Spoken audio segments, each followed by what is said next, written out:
Kelompok Houthi di Yaman kembali melancarkan serangan drone yang menargetkan kilang minyak Aramco milik Arab Saudi di wilayah Jazan, pantai selatan Laut Merah pada Selasa 18 Agustus 2026.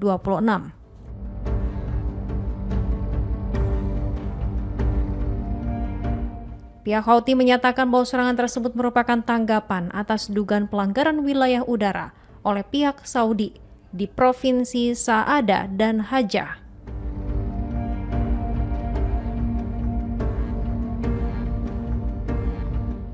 Serangan ini mempertegas eskalasi konflik di kawasan setelah kelompok yang didukung Iran tersebut membatalkan gencatan senjata tahun 2022 dengan pemerintah Yaman dukungan Saudi pada Juli lalu.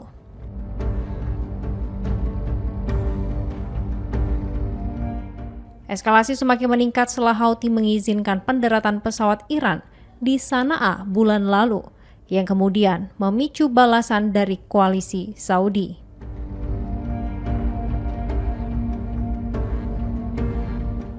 Sebagai respons, Houthi mengumumkan blokade maritim terhadap Arab Saudi dan mulai menyasar kapal-kapal tanker yang melintas di Laut Merah.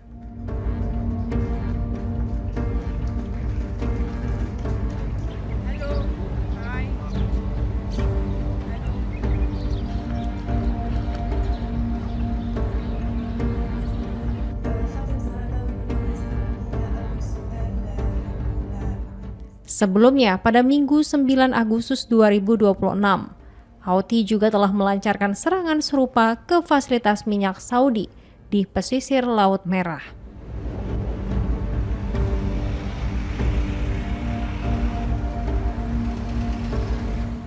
Meningkatnya ancaman Houthi terhadap jalur pelayaran dan industri minyak vital ini terjadi secara bersamaan dengan penutupan Selat Hormuz oleh Iran.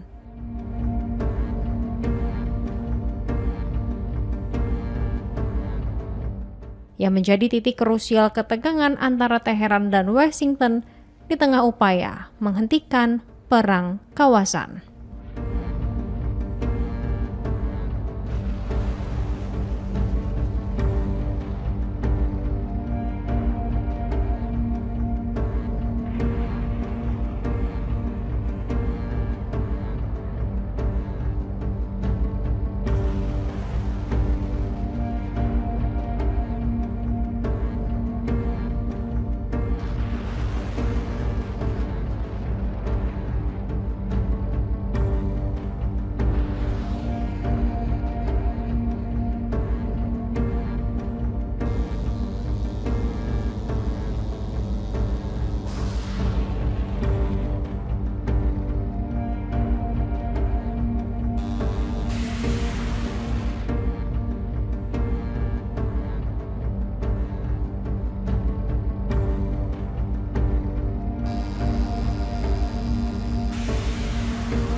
Jepang pada Selasa 18 Agustus 2026 mengumumkan akan melakukan uji coba rudal hipersonik dan proyektil lainnya di wilayah Australia. Uji coba ini seiring dengan pendalaman kerjasama militer mereka, termasuk dengan sistem laser yang dikembangkan bersama. Pengumuman itu disampaikan bersama oleh Menteri Pertahanan Australia, Richard Marles, dan Menteri Pertahanan Jepang, Shinjiro Koizumi. Australia dan Jepang telah meningkatkan kerjasama pertahanan seiring dengan pengamatan mereka terhadap kebangkitan Cina. Mereka juga menyadari tuntutan Amerika Serikat agar sekutu regionalnya meningkatkan pengeluaran militer mereka. Pada 2025, kedua negara menyepakati salah satu kesepakatan ekspor pertahanan sebesar Jepang sejak Perang Dunia Kedua.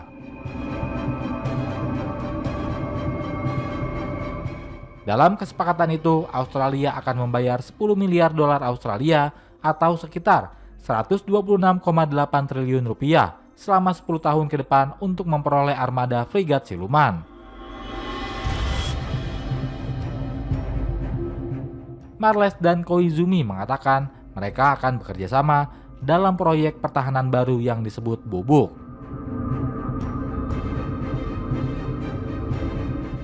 Dinamai menurut nama burung hantu Australia yang dapat melihat dalam gelap.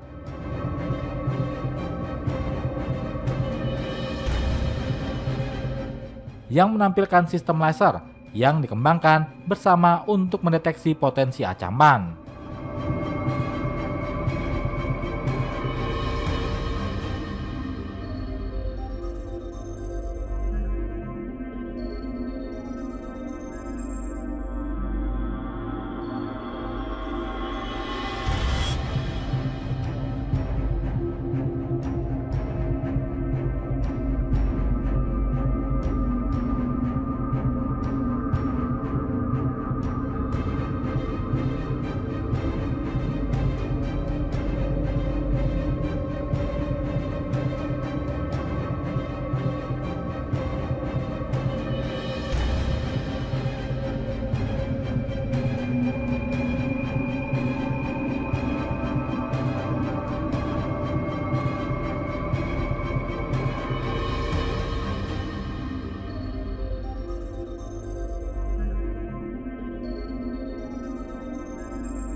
Peta pertempuran di sepanjang garis depan Ukraina mengalami pergeseran taktis dalam setahun terakhir.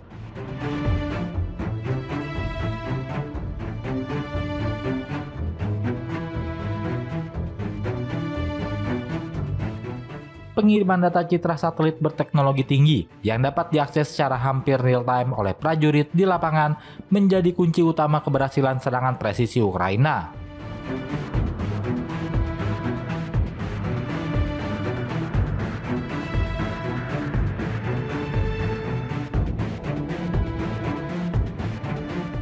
Jika sebelumnya pasokan citra satelit membutuhkan waktu berhari-hari akibat birokrasi komando dan keterbatasan teknologi.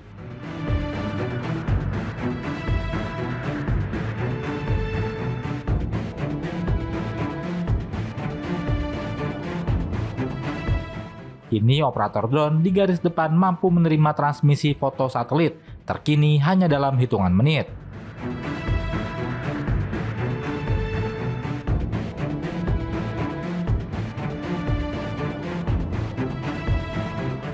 Pusat komando bergerak berbasis truk yang dilengkapi koneksi satelit komersial memungkinkan integrasi data ruang angkasa langsung ke perangkat pengendali drone. Inovasi dari perusahaan Bravo One Alpha bahkan memproyeksikan citra satelit langsung ke konsol genggam pilot, mempermudah pelacakan jejak logistik, pemetaan rute penerbangan, hingga verifikasi kerusakan pasca serangan.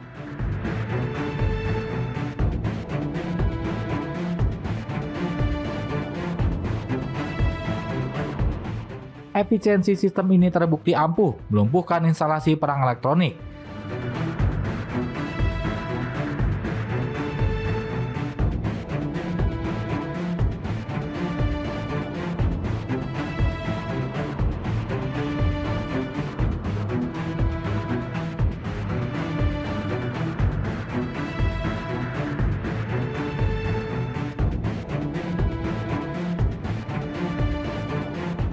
Sistem pertahanan udara Rusia di semenanjung Crimea, serta terminal feri pasokan logistik musuh di wilayah Zaporizhia.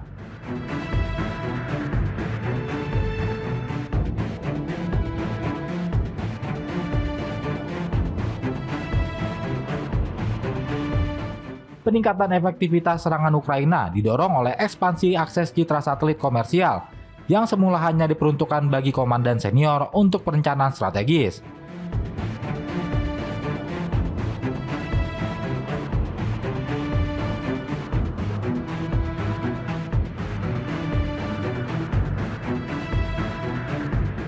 Meski sempat diwarnai dinamika politik, perusahaan satelit swasta seperti Vantor kini menyiagakan satelit yang mampu memindai hingga 7 juta kilometer persegi area pertempuran setiap hari.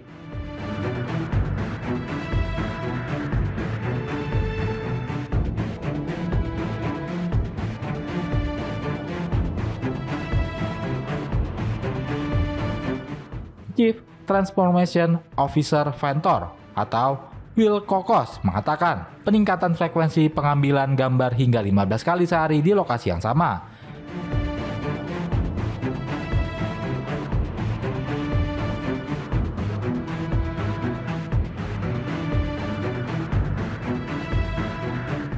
Memberikan keunggulan analitis bagi pasukan untuk mendeteksi perubahan sekecil apapun di medan perang.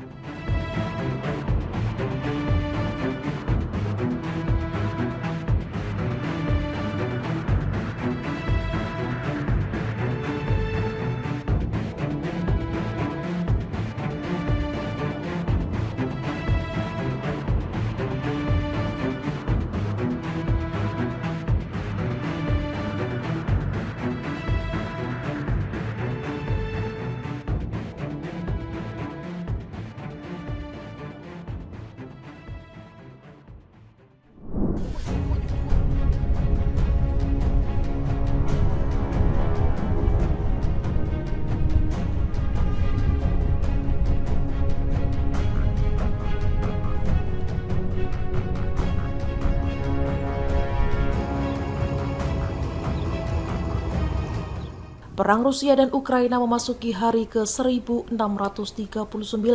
dengan pertempuran masih berlangsung di sejumlah wilayah, sementara upaya diplomasi belum menghasilkan terobosan berarti.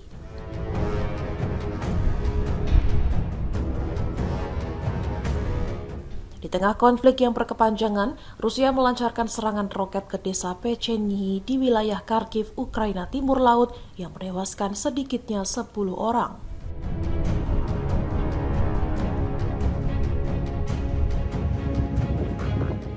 Sebanyak 18 orang lainnya dilaporkan mengalami luka-luka setelah serangan menghantam kawasan ramai yang dikelilingi toko, kantor pos, dan bangunan tempat tinggal.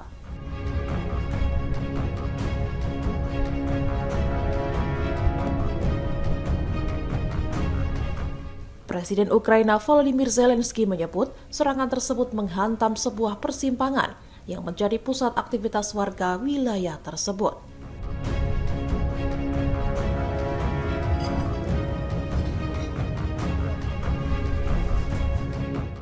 Perang besar antara Rusia dan Ukraina sendiri dimulai pada Februari 2022 setelah Presiden Rusia Vladimir Putin memerintahkan pasukannya melancarkan invasi ke Ukraina.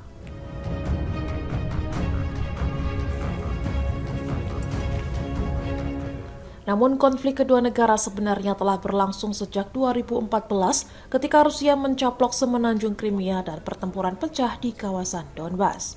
18 серпня 26 року другий удар прийшло.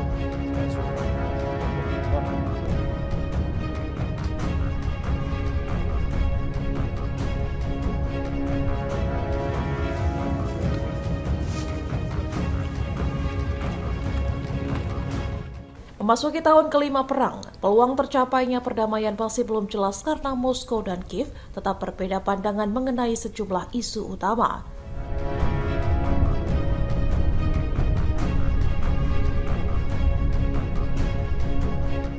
Perselisihan terkait wilayah yang diduduki Rusia, jaminan keamanan Ukraina, serta keberlanjutan bantuan militer Barat masih menjadi hambatan dalam upaya mengakhiri perang.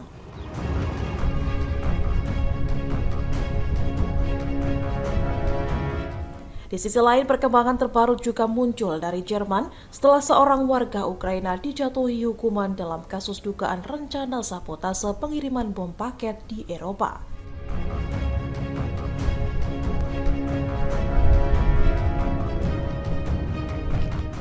Pengadilan di Stuttgart mengatakan 3 warga Ukraina terlibat dalam pengiriman paket dari Jerman ke Ukraina yang disebut berkaitan dengan operasi atas perintah intelijen Rusia.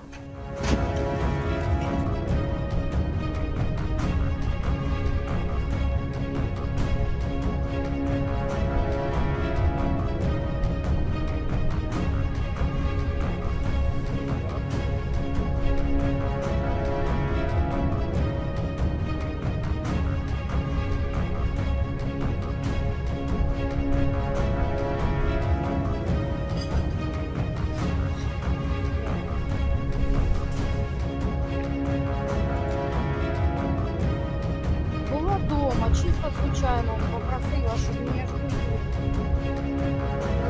чуть.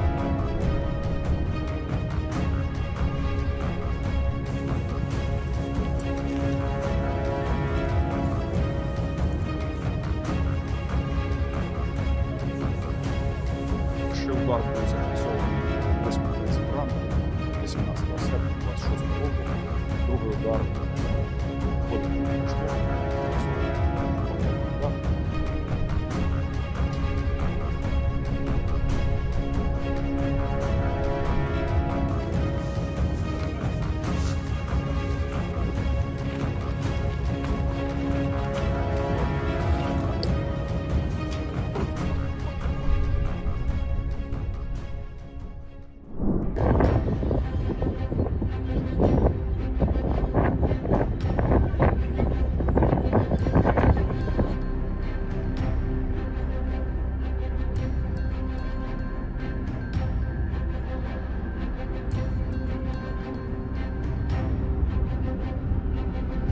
Israel melancarkan 8 serangan udara yang menghantam pangkalan udara Abu al-Duhur di barat laut Suriah Selasa 18 Agustus 2026. امبارح كنا نايمين بالليل حوالي الساعة 1:30 تقريبا سمعنا صوت طيران بالليل. Media pemerintah Suriah, Ikhbariyah, melaporkan jet tempur Israel menggempur landasan pacu serta fasilitas penyimpanan di pangkalan tersebut.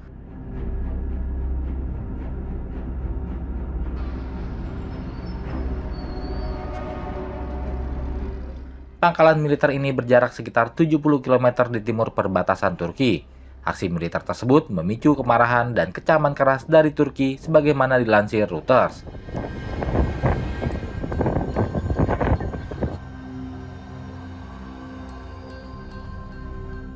Kementerian Luar Negeri Turki menegaskan, tindakan Israel telah melanggar persatuan dan integritas wilayah Suriah secara terang-terangan.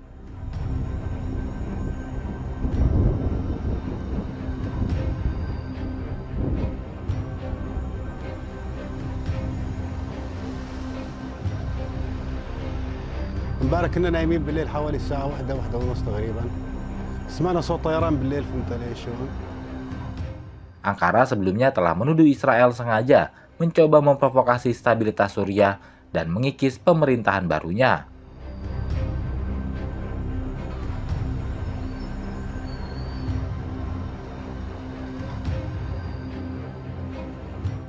Menteri Luar Negeri Turki Hakan Fidan pada 6 Agustus lalu juga sempat mengingatkan bahwa agresi berulang Israel terus mengancam keamanan Suriah.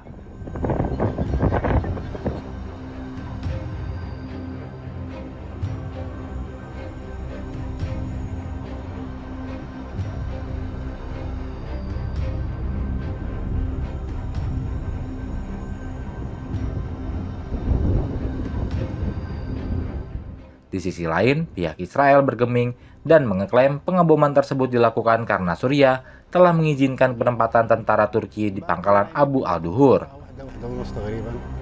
سمعنا صوت طيران بالليل، فهمت علي شلون؟ Pihak Israel menilai langkah tersebut berada di ambang batas pelanggaran kesepakatan status quo keamanan.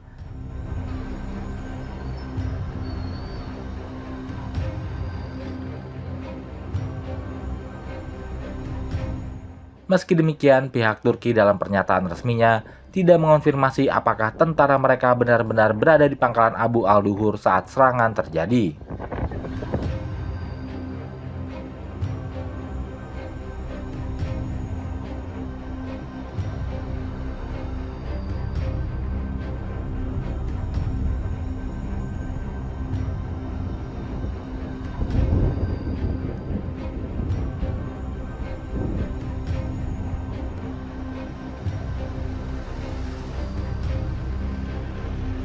امبارح كنا نايمين بالليل حوالي الساعة 1 ونص تقريبا. سمعنا صوت طيران بالليل، فهمت علي شلون؟